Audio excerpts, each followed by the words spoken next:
Alhamdulillah, wassalatu wassalamu ala sayyidina Rasulillah wa ala alihi wa ashabihi wa mawala.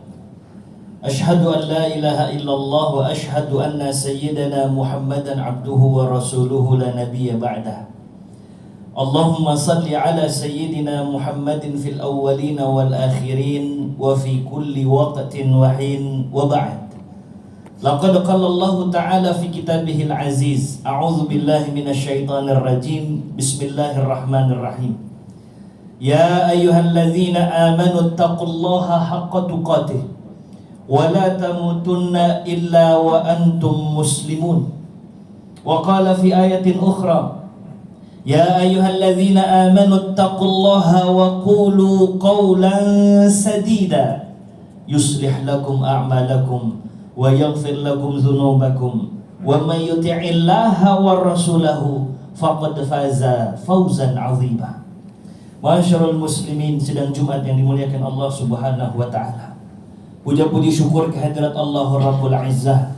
Salawat dan salam semoga selalu tercurahkan kepada junjungan kita Nabi besar Nabi Muhammad sallallahu alaihi wasallam.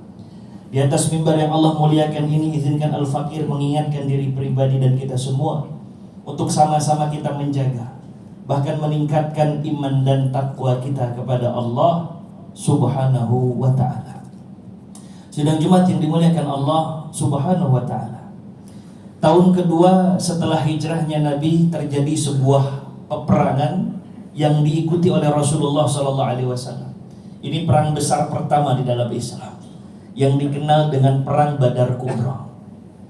Uniknya, perang ini sebelum pecah dan meletus, Nabi Muhammad SAW sudah dapat dulu kisi-kisinya dari Allah bahwa kaum muslimin kelak akan mendapatkan kemenangan. Namun, walaupun Nabi Muhammad SAW sudah dapat informasi seperti itu, beliau tetap bermunajat, berminta dan berdoa kepada Allah Subhanahu wa ta'ala. Salah satu riwayat yang masyhur, bahkan di tengah peperangan Sayyidina Ali pernah ingin menghadap kepada Rasulullah SAW, tapi tidak jadi beliau bertemu Nabi karena Nabi ternyata sedang berdoa memohon kepada Allah, padahal sudah dikasih kisi-kisi kemenangan. Sehingga Ali bin Abi Thalib kembali perang. Gak lama kemudian beliau merasa harus berusaha bertemu dengan Nabi, melaporkan apa yang terjadi dalam peperangan. Begitu kembali, Nabi Muhammad masih berdoa kepada Allah Subhanahu wa ta'ala dengan doanya yang masyhur, ya hayyu ya qayyum la ilaha illa anta. Jadi betullah bahwa doa ini sesuai dengan sabda Nabi Muhammad SAW, silahul mu'min. Doa itu senjatanya orang-orang yang beriman. Doa itu adalah amunisi orang-orang yang meyakini Allah Subhanahu wa ta'ala. Hanya kadang kita nih tidak menjadikan itu sebagai amunisi. Bahkan di antara kita banyak yang mengabaikan doa kita kepada Allah Subhanahu wa ta'ala. Mungkin karena pertama, sebagian besar hajat hidupnya seolah sudah terpenuhi. Jadi gak menganggap bahwa doa itu merupakan sesuatu yang perlu dilakukan. Padahal tidak. Dulu para salafus saleh bahkan kalau mau nyari garam saja mereka berdoa dulu supaya dapat garam yang halal. Jadi doa bagian dari gaya hidup seorang mukmin. Ada juga di antara kita yang sudah berusaha untuk berdoa kepada Allah Subhanahu wa ta'ala, tapi mungkin satu kali, dua kali seolah doanya belum terlihat hilal, sehingga kemudian belum ngerasa bahwa doanya tuh diijabah sama Allah, sehingga dia selesaikan doanya, nggak lagi meminta kepada Allah. Rasulullah SAW bersabda, la yazalu yustajabu li abdin. Orang yang berdoa itu pasti diijabah, direspon sama Allah. Malam yad'u biismin, selama doanya bukan keburukan. Au biqati'ati rahim, selama doanya bukan untuk memutus silaturahim. Dan selama doanya malam yastajil, nggak terburu-buru. Sekali dua kali terus merasa langsung harus diijabah, nggak bisa seperti itu.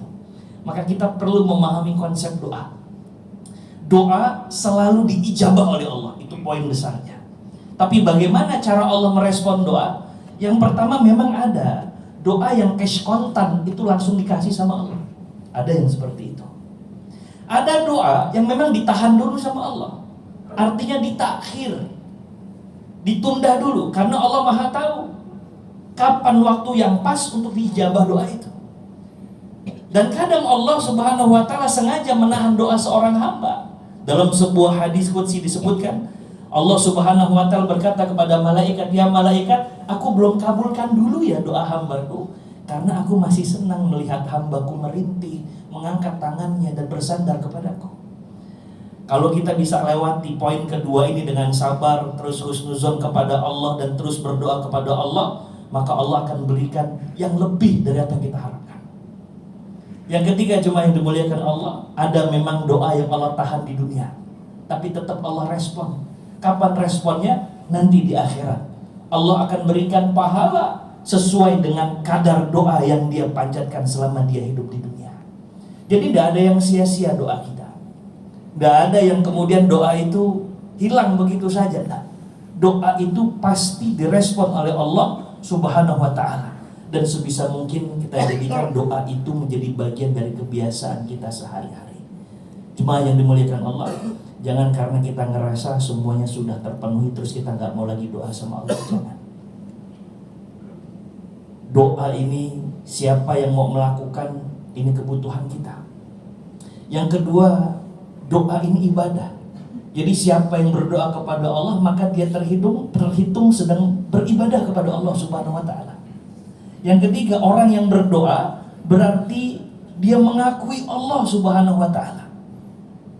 Yang keempat, orang yang berdoa kepada Allah itu merupakan penghargaan kepada Allah Subhanahu wa Ta'ala.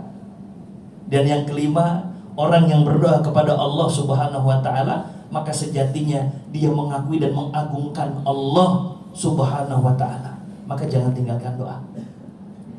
Minta sehat, minta hartanya barakah, minta orang tua juga baik keadaannya, minta anak-anak dijaga, dipelihara. Terus minta. Jangan sungkan minta sama Allah, karena Allah bukan makhluk yang kalau diminta berkali-kali akan menghindar. Nah, Allah yang perintahkan, "Ud'uni astajib lakum." Kalian hambaku, mintalah sama aku karena aku suka kepada mereka yang meminta. "Wa idza sa'alaka 'ibadi anni fa inni qarib, ujibu da'watad da'i idza da'an, falyastajibu li wal yu'minu bi la'allahum yarshudun." Kalau hambaku minta sama aku, akan aku ijabah, akan aku respon. Dan itu janji Allah Subhanahu wa Ta'ala. Semoga kita menjadi pribadi yang tidak lelah berhenti bermunajat, berdoa, memohon kepada Allah Subhanahu wa Ta'ala.